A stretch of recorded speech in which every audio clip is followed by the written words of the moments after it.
ini kami boleh beribadah bersama-sama di tempat ini Tuhan. Terima kasih Tuhan semua karena kebaikan-Mu, kemurahan-Mu Tuhan. Terima kasih Bapakku yang baik, terima kasih. Urapan-Mu yang terjadi di tempat ini menjamah setiap hati. Terima kasih Tuhan, terima kasih. Kalau sebentar kami akan mendengarkan sebagian dari firman-Mu.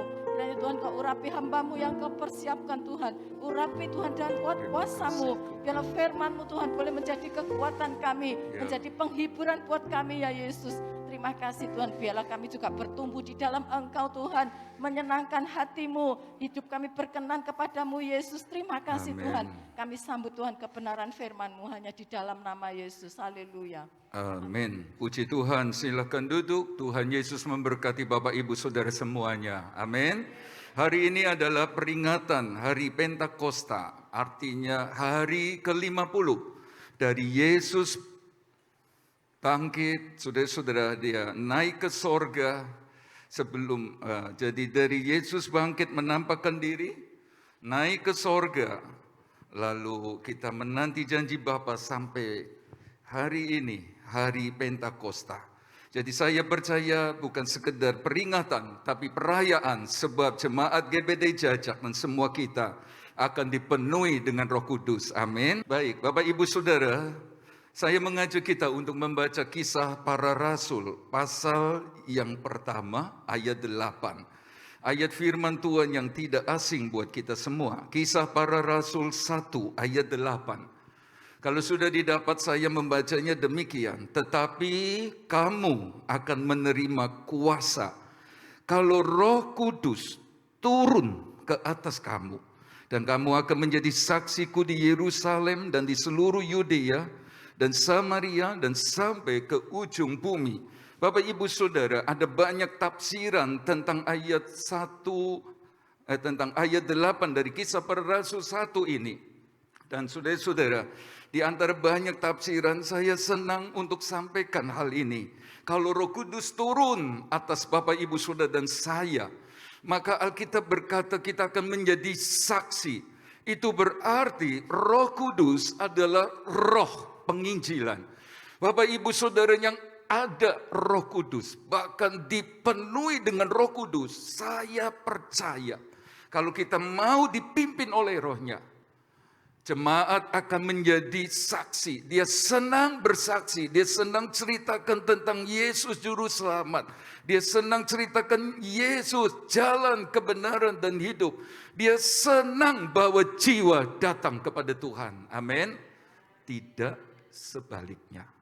Tidak membunuh jiwa-jiwa seperti jemaat di Yeriko, kelihatannya bagus, tapi mematikan. Itulah sebabnya, saudara-saudara, Roh Kudus biar turun atas kita. Amin.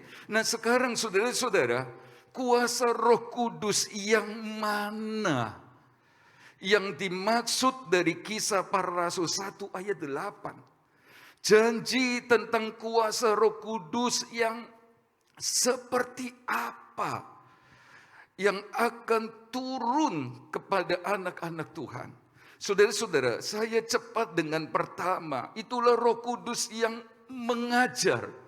Sebab Yesus pernah berkata dari Injil Yohanes 14 ayat 26. Tetapi penghibur, yaitu Roh Kudus yang akan diutus Bapa dalam namaku, dialah yang akan mengajarkan segala sesuatu kepadamu. Jadi saudara-saudara, kalau Roh Kudus turun atas kita, Roh Kudus yang mana? Roh Kudus yang mengajar kita, sehingga kita ngerti firman Tuhan. Bapak Ibu Saudara baca Alkitab, saudara-saudara, nanti Roh Kudus beri hikmat untuk kita mengertinya. Itu terjadi dan digenapi di dalam Kisah Para Rasul 8 ayat 30 sampai 33. Kalau Bapak Ibu Saudara baca di rumah, ada seorang yang namanya Filipus. Alkitab berkata Roh Tuhan bicara kepadanya supaya pergi kemana? Ke Gaza, jalan ke Gaza. Sebab apa?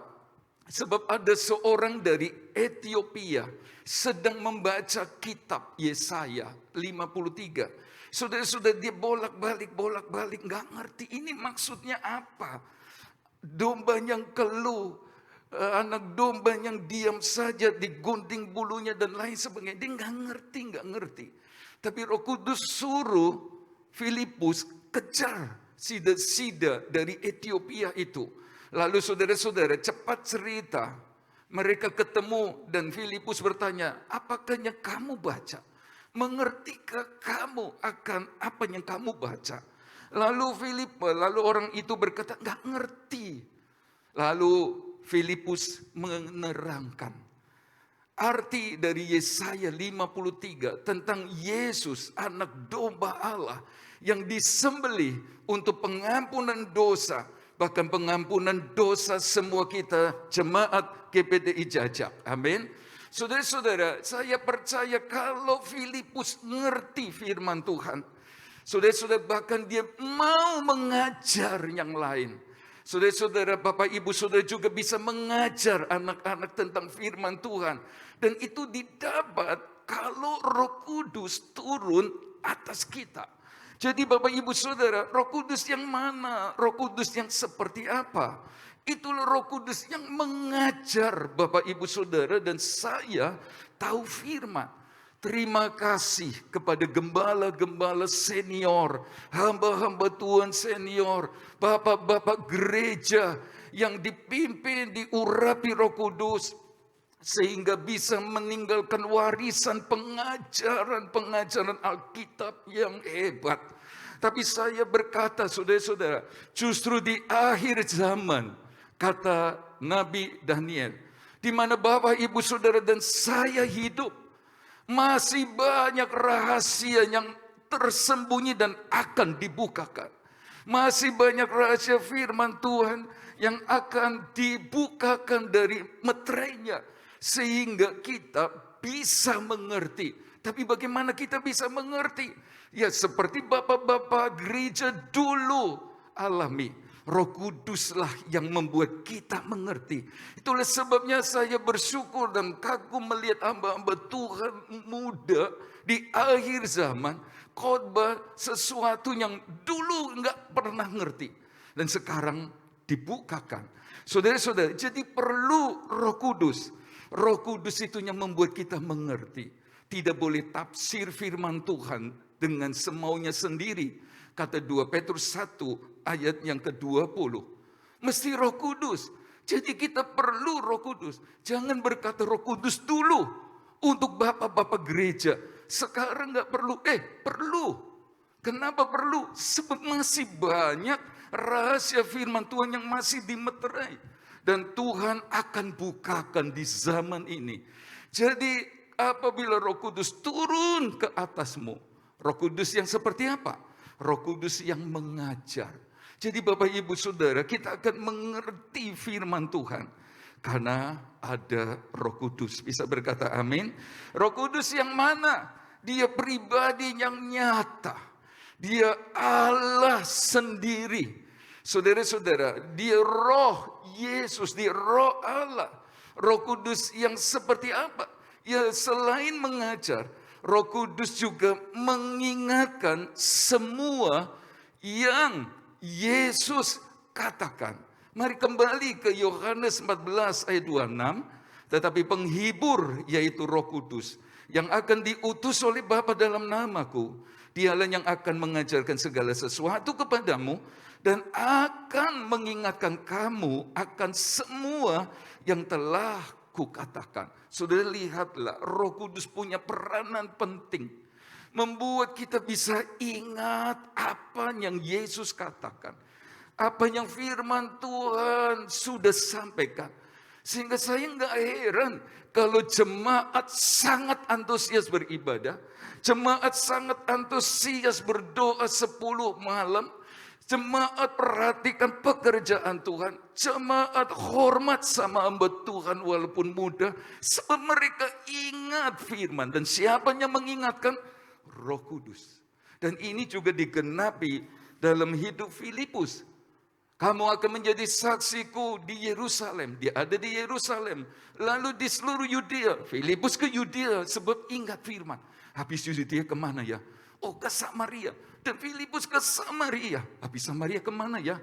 Firman Tuhan berkata dalam Kisah 1 ayat 8, ke seluruh dunia. Dia pergi ke Gaza, dia pergi ke Asdod, dan dia pergi ke Kaisarea, mati di sana. Selalu Roh Kudus mengingatkan kita. Jadi kalau Bapak Ibu sudah mengerti kebenaran ini, jemaat GBDI Jajang, jemaat yang cinta dan takut sama Tuhan, seperti yang firman Tuhan, firman Yesus ajarkan. Bisa berkata amin? Mau berbuat ini, Roh Kudus kasih ingat, jangan. Roh Kudus ingatkan, mau berbuat itu, jangan, tidak boleh. Ada takut Tuhan. Nah, contoh dalam Kisah Para Rasul pasal 20 ayat 35. Dalam segala sesuatu telah kuberikan contoh kepada kamu, bahwa dengan bekerja demikian kita harus membantu orang-orang yang lemah dan harus mengingat perkataan Tuhan Yesus.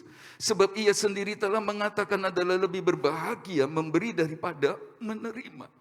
Saudara-saudara, Paulus berkata lebih baik memberi daripada menerima, seperti yang Yesus katakan.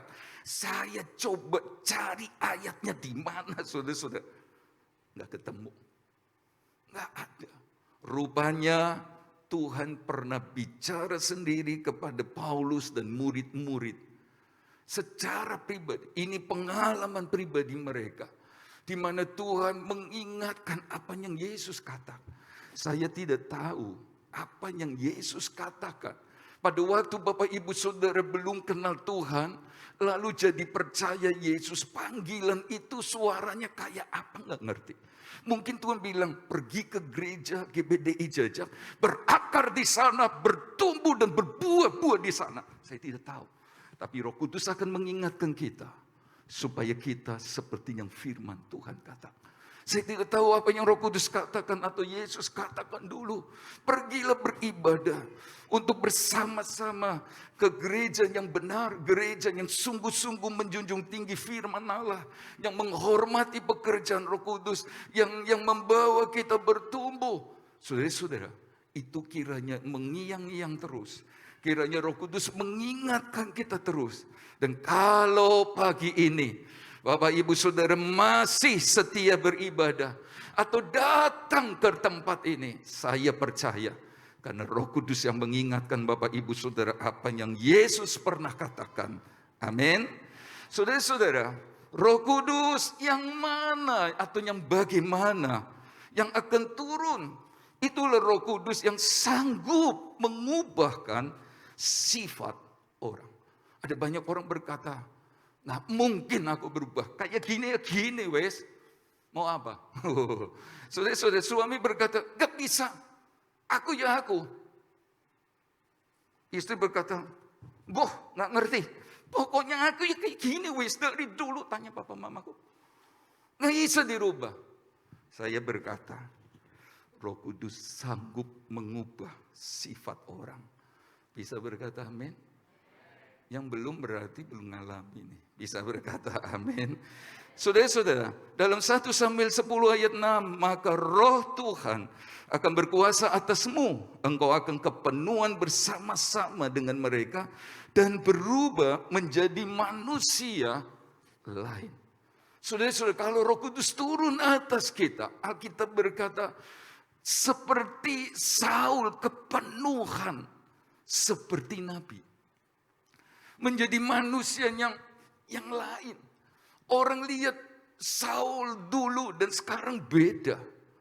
Sekarang seperti nabi yang dekat sama Tuhan. Seperti nabi yang melayani Tuhan. Seperti nabi yang punya firman. Beda. Dan saudara-saudara, itu digenapi setelah Kisah Para Rasul juga. Di 1 Timotius 2 ayat 12 sampai 14, kalau Bapak Ibu Saudara membaca tentang sisi gelap hidup seorang rasul namanya Saulus. Dulunya sekarang jadi Paulus. Saudara-saudara, dulu dia seorang yang ganas. Dia penghujat, dia penganiaya. Dia, saudara-saudara, orang yang kejam bengis. Membunuh itu sama dengan berbakti kepada Allah lamanya. Jadi saudara-saudara bisa dibayangkan bagaimana wajahnya keras sekali. Wajahnya kasar dalam artian galak atau menyeramkan, menakutkan, kasar, kejam. Tapi heran, waktu dia alami Roh Kudus turun atas hidupnya, ada banyak bukti dia berubah. Tapi 1 Korintus 13 ayat 1-3 mencatat, sekalipun Tuhan pakai saya, sekalipun Tuhan beri saya berbahasa lidah, sekalipun saya dipakai Tuhan adakan mujizat, sekalipun, tapi tanpa kasih, semua seperti gong yang berbunyi kosong gitu. Tanpa kasih. Lalu dia berkata, kasih itu sabar, kasih itu lemah, berubah sekali. Tuhan bisa ubah sifat orang, bisa berkata amin. Roh Kudus bisa, tinggal kita mau enggak. Sudah jangan kembali dengan sifat lama kita, jangan. Jangan kembali kepada kebiasaan lama, kebiasaan ngomong seperti manusia lama, kebiasaan bertingkah laku seperti manusia lama. Roh Kudus sanggup mengubah.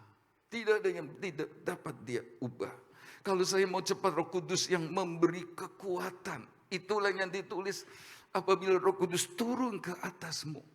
Sebab Filipi 4 ayat 13 berkata, segala perkara dapat kutanggung di dalam Kristus yang memberi dunamis, kata yang sama, kuasa turun. Itu kuasa Roh Kudus. Beri kesanggupan kepada kita. Hadapi tantangan, hadapi perkara sukar.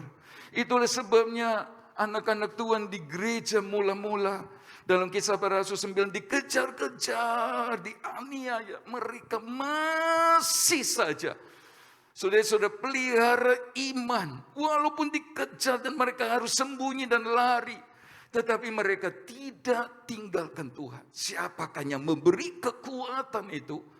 Roh Kudus yang turun atas mereka. Jadi Roh Kudus akan menolong Bapak, Ibu, Saudara dan saya untuk punya moto, sekali Yesus tetap Yesus. Saya ngerti persoalan di akhir zaman semakin bertambah besar. Persoalan ekonomi, persoalan rumah tangga, persoalan lain. Itulah sebabnya kita perlu Roh Kudus. Roh Kudus yang mana? Roh Kudus yang memberi kelegaan. Ayat itu ada di Kisah Para Rasul 9 ayat 31. Selama beberapa waktu jemaat di seluruh Yudea, Galilea, Samaria berada dalam keadaan apa? Damai. Jemaat itu dibangun dan hidup dalam takut akan Tuhan. Jumlahnya makin bertambah besar oleh pertolongan dan penghiburan Roh Kudus. Saya yakin banget kalau semua yang ada pagi ini, kuasa Allah yang namanya Roh Kudus turun atas pribadi demi pribadi. Damai arena itu memenuhi tiap-tiap jemaat. Damai sejahtera yang melampaui segala-galanya. Damai sorga memenuhi tiap-tiap jiwa karena Roh Kudus ada. Rumah tangga Bapak, Ibu, Saudara pasti damai. Bisa berkata amin. Kenapa ribut? Kenapa kacau? Sebab ada pribadi yang tidak mau dipimpin Roh Kudus. Kalau mau pasti ada damai di rumah tangga. Nah, karena jemaat semua ada Roh Kudus, ada damai. Jemaat ini pun damai. Bisa berkata amin. Kenapa ribut gereja-gereja? Maaf, serius saya berkata. Karena tiap-tiap pribadi nggak mau dipimpin roh. Roh yang membuat hati seseorang damai. Itulah sebabnya kemana pergi saudara-saudara tidak bawa damai. Nggak. Tapi coba kalau masing-masing Bapak, Ibu, Saudara turun Roh Kudus atas kita. Di mana saudara ada? Di tempat kerjakah? Di rumahkah? Apalagi di gereja, di sekolah, di kampus. Saudara dan saya membawa damai, kelegaan dari Tuhan. Bahkan jumlahnya makin bertambah. Itulah sebabnya saya percaya sekali Bapak Ibu Saudara, Roh Kudus ada pada kita. Sehingga jemaat ini mau hidup damai seorang akan yang lain. Amin. Dalam Yesaya 28 ayat 11 sampai 12, sungguh oleh orang-orang yang berlogat ganjil, yang berbahasa roh maksudnya, dan oleh orang-orang yang berbahasa asing, akan berbicara kepada bangsa ini, Dia yang telah berfirman kepada mereka, inilah tempat perhentian, berilah perhentian kepada orang yang lelah. Inilah tempat peristirahatan. Waktu Bapak Ibu Saudara turun Roh Kudus atas kita, berkata-kata dalam bahasa-bahasa baru seperti yang Roh Kudus beri, bahasa roh. Firman Tuhan berkata, ini tempat kelegaan. Ini tempat perhentian. Ini tempat peristirahatan. Itulah sebabnya orang yang Roh Kudus turun atasnya, kemana dia pergi, bawa damai. Seperti jemaat GPDI Jajak. Amin. Kembali Kisah Para Rasul 1 ayat 8. Tetapi kamu akan menerima kuasa kalau Roh Kudus turun ke atas kamu, dan kamu akan menjadi saksiku di Yerusalem dan seluruh Yudea dan Samaria dan sampai ke ujung bumi. Saudara-saudara, mengajar, mengingatkan, mengubah sifat, memberi kekuatan, dan memberi kelegaan kalau Roh Kudus turun benar 100%. Dan dia masih bekerja. Tetapi saya akan menyoroti tentang kuasa Roh Kudus yang mana. Yang sudah disebut tadi benar sekali. Tapi kuasa Roh Kudus yang bagaimana? Yang tadi yang disebut benar. Lalu kapan turunnya? Yang dimaksud oleh Kisah Para Rasul 1 ayat 8 ini persisnya kapan turun? Ya, saya percaya setelah Kisah Para Rasul 1 ayat 8 yang janji kalau Roh Kudus turun, dia nggak langsung lompat ke Kisah Para Rasul 8 tentang Filipus yang mengajar. Filipus, saudara-saudara, yang diingatkan firman Tuhan. Bukan. Saya percaya setelah Kisah Para Rasul 1 ayat 8 tidak langsung lompat ke Kisah Para Rasul 20 ayat 35 di mana Roh Kudus mengingatkan apa yang Yesus katakan. Setelah Kisah Para Rasul 1 ayat 8. Ada Kisah Para Rasul 2 ayat 1 sampai 4. Ketika tiba hari Pentakosta, semua orang percaya berkumpul di satu tempat seperti pagi ini. Tiba-tiba turunlah dari langit suatu bunyi seperti tiupan angin keras yang memenuhi seluruh rumah. Di mana mereka duduk dan tampaklah kepada mereka lidah-lidah seperti nyala api yang bertebaran dan hinggap pada mereka masing-masing. Maka penuhlah mereka dengan Roh Kudus, lalu mereka mulai berkata-kata dalam bahasa-bahasa lain seperti yang diberikan oleh Roh itu kepada mereka untuk mengatakannya. Setelah Kisah Para Rasul 1 ayat 8. Memang tentang mengajar pasal 8, tentang mengingatkan pasal selanjutnya. Tentang saudara-saudara, ubah seperti Petrus yang diubahkan. Itu setelah pasal-pasal yang cukup jauh. Tapi setelah pasal 1 ayat 8, ada Kisah Para Rasul 2 ayat 4. Turunlah dari langit. Jadi, saya percaya sebelum mengajar, sebelum bicara tentang mengingatkan, Roh Kudus yang mana yang dimaksud? Roh Kudus yang memenuhi orang-orang percaya, yang percaya dan menghauskannya. Seperti jemaat GPD Jajak pagi ini. Amin. Roh Kudus yang memenuhi. Roh Kudus yang memenuhi. Mengajar benar, mengingatkan benar, mengubah sifat benar, memberi kekuatan benar, memberi kelegaan benar. Tapi sebelum itu, mesti pasal 2 ayat 1 sampai 4. Memenuhi jemaat. Lalu mereka berkata-kata dalam bahasa roh. Ini persis sama dengan Kisah Para Rasul pasal 10 ayat 44. Waktu Petrus khotbah, tiba-tiba turunlah Roh Kudus. Ayat 46 berkata,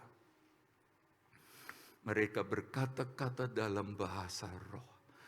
Kalau kita hanya menerima soal mengajar, soal Roh Kudus yang mengingatkan, kalau kita hanya menerima Roh Kudus bisa mengubah sifat orang dan berubah jadi berkat. Kalau kita menerima Roh Kudus, kuasanya memberi kekuatan kelegaan. Terima dong kuasa Roh Kudus yang memenuhi kita dengan tanda pertama, berkata-kata dalam bahasa roh. Harus. Anggap saja saudara-saudara nggak mau terima ini. Oh, nggak harus penuh Roh Kudus lalu bahasa roh. Nggak bisa. Kalau kita yakini di antar jemaat ada yang bisa mengajar karena Roh Kudus ada padanya, bisa ingatkan. Masa sebanyak ini nggak ada yang bisa penuh Roh Kudus lalu berkata-kata dalam bahasa roh? Pasti ada. Dan banyak yang sudah penuh Roh Kudus dan berbahasa roh. Amin. Jadi ini benar firman. Dan saya mau berkata, yang belum penuh Roh Kudus mau penuhi kita juga pagi ini. Amin. Nah sekarang bagaimana kita bisa dibaptis atau dipenuhi dengan Roh Kudus?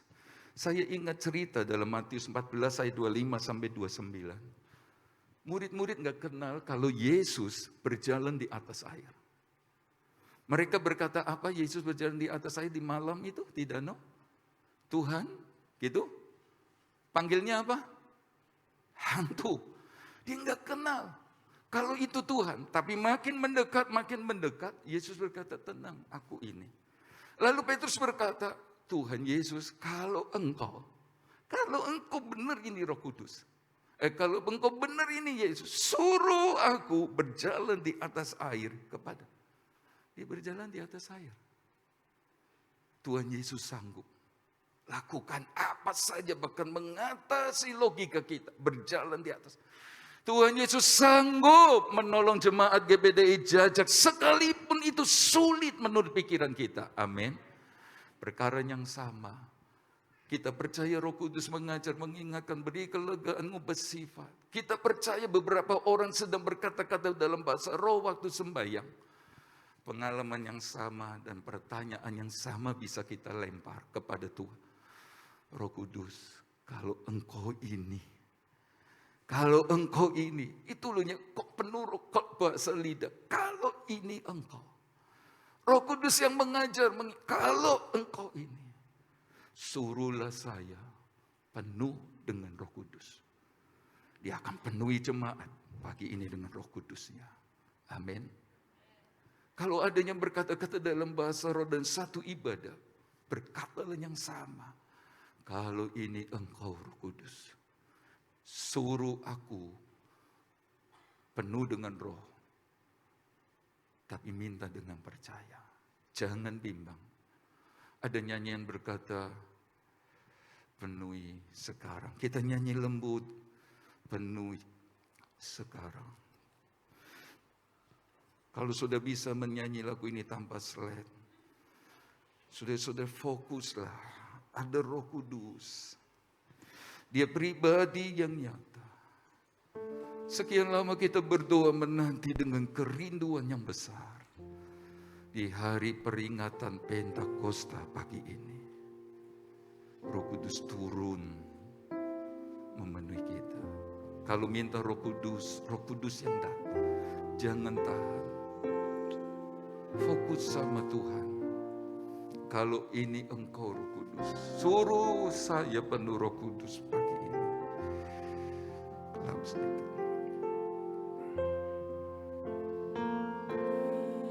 Sekarang Tuhan penuhilah hidupku.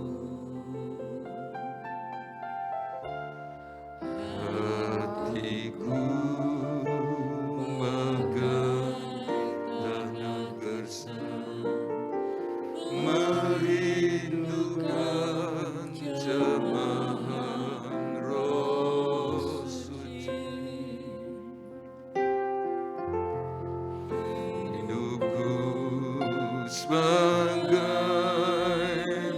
wajana ku bawa ke surga-Mu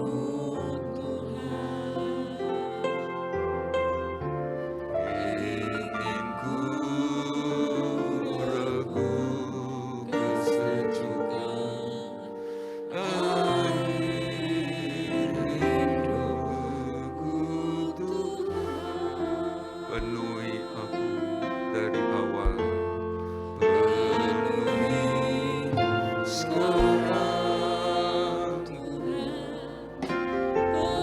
serindu-rindunya saudara dan saya dipenuhi dengan Roh Kudus. Dia lebih rindu mengenai kita dengan Roh. Saudara sembah Yesus Juru Selamat penebus dosa. Dia ada di tengah-tengah kita. Dia mau nyatakan kasih karunia-Nya.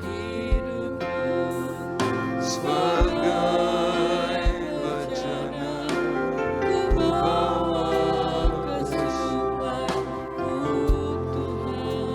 Haleluya.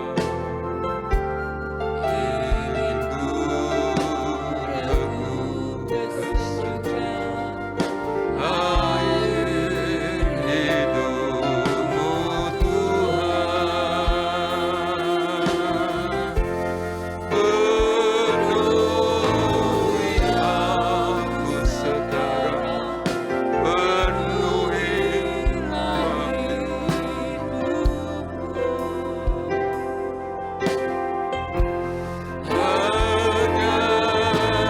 Engkau yang kurindu, jamaah hidupku Tuhan.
Penuhi aku sekarang, penuhi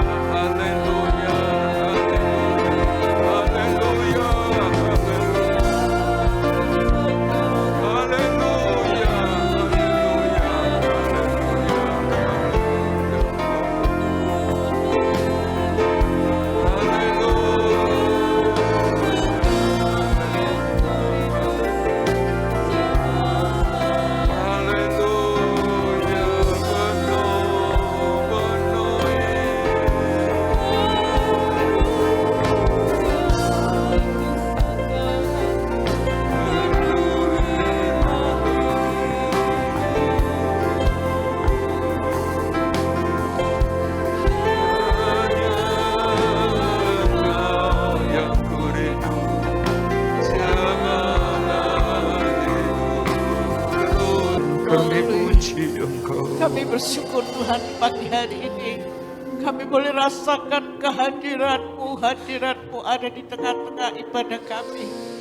Tuhan, kami bersyukur Tuhan, kuasa Roh Kudus Engkau boleh nyatakan di tengah-tengah ibadah kami, sehingga Engkau boleh curahkan kuasa-Mu, Roh Kudus yang kami butuhkan, yang kami perlukan Tuhan. Biar Roh Kudus boleh memenuhi dan tinggal dalam setiap hati kami ya Tuhan. Sehingga kami boleh menjadi berkat, menjadi kesaksian, dan nama Tuhan boleh dipermuliakan ya Tuhan.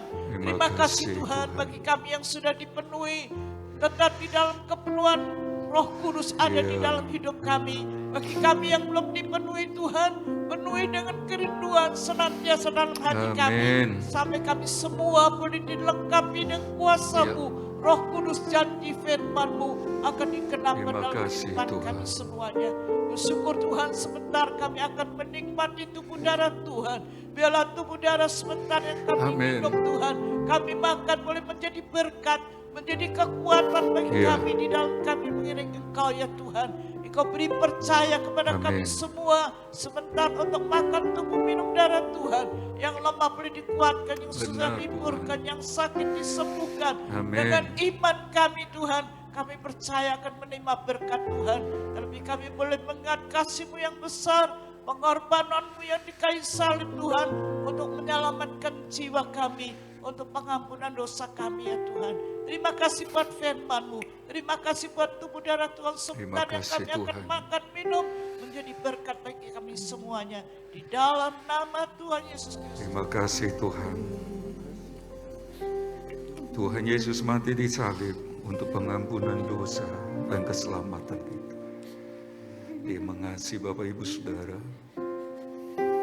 Dia mati di salib naik ke surga setelah kebangkitannya, memberi Roh Kudus. Dia ada di tengah-tengah. Angkat tubuh Tuhan dengan tangan kanan lebih tinggi dari kepala. Mari dengar firman Tuhan, sebab apa yang telah kuteruskan kepadamu telah aku terima dari Tuhan, yaitu bahwa Tuhan Yesus pada malam waktu Ia diserahkan mengambil roti, dan sesudah itu Ia mengucap syukur atasnya. Ia memecah-mecahkannya dan berkata, inilah tubuhku yang diserahkan bagi kamu. Perbuatlah ini menjadi peringatan akan aku. Mari makan tubuh Tuhan dengan percaya dalam nama Tuhan Yesus. Terima kasih buat cinta yang heran. Terima kasih, mari angkat cawan Tuhan. Darahnya tertumpah untuk kita. Demikian juga Ia mengambil cawan sesudah makan lalu berkata, cawan ini adalah perjanjian baru yang dimeteraikan oleh darahku. Perbuatlah ini setiap kali kamu meminumnya menjadi peringatan akan aku. Sebab setiap kali kamu makan roti ini dan minum cawan ini, kamu memberitakan kematian Tuhan sampai Ia datang. Mari minum cawan Tuhan dengan penuh percaya dalam nama Tuhan Yesus.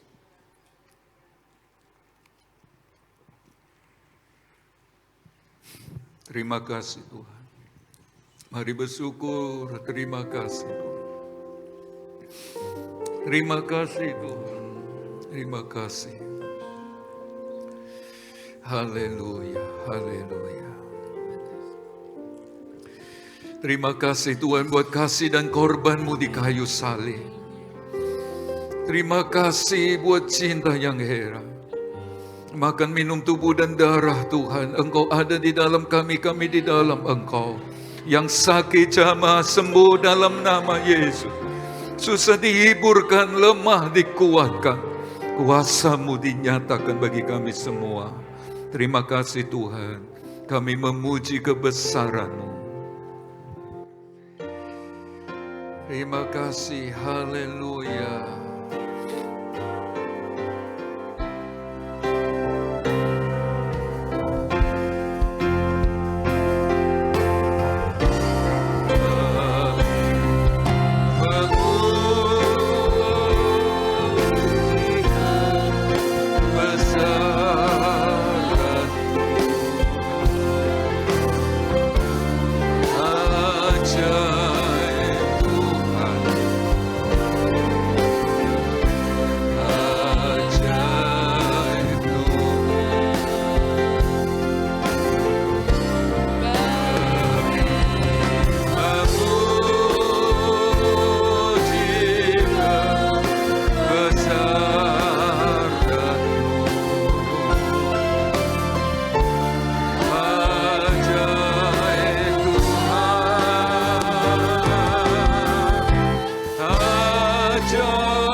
berkat persekutuan di dalam Yesus pagi ini turun atas umat ketebusan-Mu ini.